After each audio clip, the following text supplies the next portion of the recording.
আজ আমরা এই ভিডিওর মাধ্যমে একটি খুব গুরুত্বপূর্ণ বিষয় নিয়ে আলোচনা করব।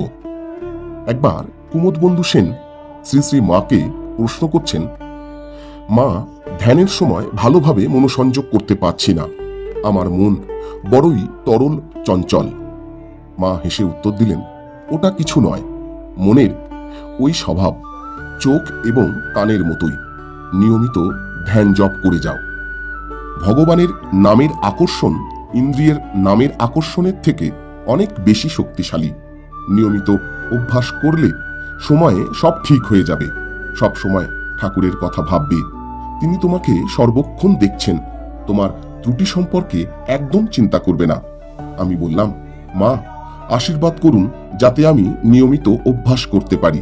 মা মিষ্টি হেসে বললেন, তোমার কথাবার্তা, কাজকর্ম ও অভ্যাস সম্পর্কে সৎ থাকবে, তাহলেই অনুভব করবে কতখানি ধন্য তুমি।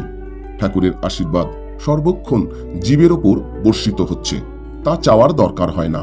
ব্যাকুল হয়ে ধ্যান জপ করো, তার অসীম কৃপা বুঝতে পারবে। ভগবান চান ঐকান্তিকতা, সত্যবাদিতা, ভালোবাসা।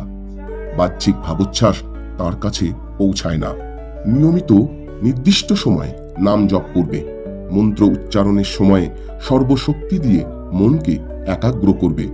যদি অন্য সমস্ত চিন্তা সরিয়ে দিয়ে হৃদয়ের গভীরতম আর্তির সঙ্গে তুমি প্রভুকে ডাকতে পারো, তিনি সাড়া দেবেনই। করুণাময় তিনি, তোমার প্রার্থনা পূরণ করবেনই।